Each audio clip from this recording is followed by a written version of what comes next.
মধ্যে লাগিয়ে নিচ্ছিলাম। একটা করে কাঠি বসাচ্ছিলাম, তাই সময় অনেকটা লেগেছিল, কিন্তু ভিডিওতে সবটা দেখানো সম্ভব না। সবগুলো কাঠি কৌটার মুখে ভালোভাবে লাগিয়ে নেওয়ার পর আমার যে ক্লে ছিল সেই ক্লেটা আমি কৌটার মধ্যে বসিয়ে দিলাম। এরপর আমি বাকি ক্লেগুলো দিয়ে দুটো ফুল বানিয়ে নেব। এই ক্লে দিয়ে জিনিসপত্র বানাতে বেশ ভালোই লাগে, সময়ও ভালো কাটে। আমি অনেক সময় ক্লে দিয়ে অনেক কিছুই বানিয়ে থাকি, তো ভাবলাম আজকে নতুন কিছু ট্রাই করা যাক। এটা সম্পূর্ণ আমার বুদ্ধি ছিল। তো আমি ফুলগুলো বানানোর পরে এর মাঝখানে ডিজাইন করে দিয়েছিলাম। ফুল তো ডাল ছাড়া একদমই হয় না, তো আমি একটি কটন বার নিয়ে এর মধ্যে সবুজ রঙের যে ক্লে ছিল সেটা ভালোভাবে লাগিয়ে ডাটা বানিয়ে নিলাম, আর ডাটাগুলো ফুলের মধ্যে ভালোভাবে লাগিয়ে নিলাম। ওটার মুখ আর ম্যাচের কাঠি দিয়ে আমি যে টপটা বানিয়েছিলাম সেই টপটার মধ্যে ফুলগুলোকে আমি ভালোভাবে বসিয়ে দিলাম।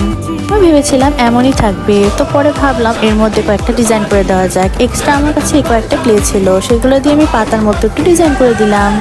আমার বানানো ছোট্ট একটি ফুলের টপ একদম রেডি।